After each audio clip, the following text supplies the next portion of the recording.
Evgeny Prudnik believes that Dadikyan's hand is really strong and that might be a crucial factor in his upcoming super match against DEVON Larratt. But before we discuss that, let's take a look at some other interesting topics as well. DEVON called the Schoolboy versus Leonidas match the most important match of East versus West 12. Now this, coming from a legend like DEVON, must be really encouraging for both of the young arm wrestlers.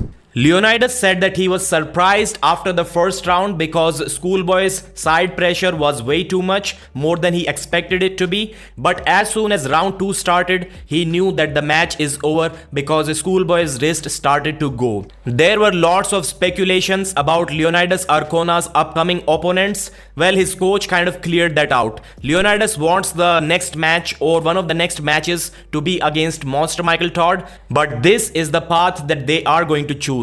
First of all, Chan Shaw, then Pavlo Derbedyanev, then Monster Michael Todd. This still doesn't include why he's cutting down to 115 kilos. So maybe it's a different match than all of these three, or maybe it's straight up against Michael Todd at 115 kilos. It's not RVJ because he straight up ignored the question about Rob Vijayant Jr. So Schoolboy's brother congratulated Leonidas on his recent video in the comment section, and this was cool to see that there are no excuses this time around. They are just appreciating the amount of skill and strength that Leonidas brought to the table on that day. And speaking of Schoolboy, Ryan Bowen versus Schoolboy is confirmed. There were some trash talks between these two. Ryan believes that he's on another level and Schoolboy disappointed him. Well, that was for just getting their attention and to get this match. Now Ryan has got it and now he needs to prove himself. If we're talking about my prediction, I think Schoolboy is too much of an athlete. He's too tall, he's too big, and he's too strong. In yesterday's video, we discussed Prudnik's comments about Denis Siplenkov versus Hermes Gasparini match. But in that video, there were lots of other exciting stuff as well. So Prudnik gave his opinion about the DEVON versus Levan match. He was expecting DEVON to have more chances than that, but yet, just like most of us, after round 1, he also thought that the match is over and DEVON is going to win it 4-0.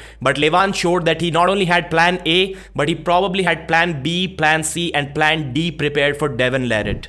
And then he put out an observation that we have not really heard many times about DEVON Larratt. He said that DEVON's technique, it only works if the hand of his opponent is much smaller. It doesn't work on guys with massive hands like Levan Saginashvili. Well, there aren't many like Levan, to be honest, but that's what Prudnik said. Is Hermes Gasparini's hand small? Well, maybe, yeah, definitely compared to Levan. But Denis Siplenkov, yes, the thickness is there, but maybe he was talking about the length as well. So it was kind of confusing. Please let me know if you agree with this thought or not. Or maybe Prudnik is just hoping that if he had bigger hands like Levan, he could have defeated DEVON Larratt easily on that day. About the left arm monster Alijan Muratov, Prudnik believes that right now he's the #1 guy in the world, even in the super heavyweight division. Then he was asked about steroids. Prudnik said that in the last couple of matches, he has been 100% clean and he plans on being that way. He plans on staying that way. The power has dropped a little bit, but it's not so much that he would like to jump back on gear.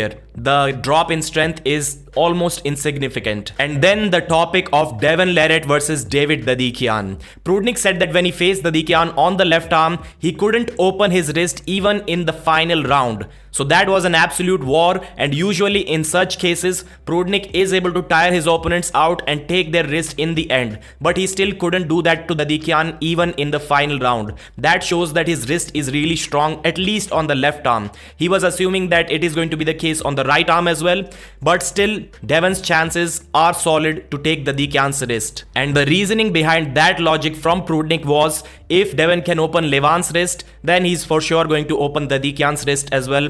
But Dadikyan's wrist is no joke. It's not going to be easy for anyone to top roll him. At the recent European Arm Wrestling Championship ceremony in Slovakia, there was a moment of tussle between some young athletes in the sub-junior category. It was during the ceremony, the medal distribution. So clearly, after watching this footage, you can easily know or come to a judgment that the Georgian athlete is in the wrong here. I did call out similar stuff in the 2022 WAF Championship as well, and obviously WAF did not see that video that I made, but there has to be some rules around this, And I would not blame these athletes so much because they are not even 16 years old. I mean, how much can you expect from them? But there should definitely be some laid down rules for that. Maybe the size of the flag that you're allowed to carry on the podium, it should be a little bit smaller. The size that Abhas Rana was carrying when he won the WAF championship last year. So this could be done, or just hold the flag above your shoulders. But this is also something that the Georgian athlete wasn't really keen on allowing the winner to do in that ceremony. The seniors competition is going to start tomorrow. Please keep an eye on the World Arm Wrestling Federation page on the live tab. I'll be making a live stream tomorrow and we'll be discussing some of the matches there. Please like the video, subscribe to the channel, and I'll see you again.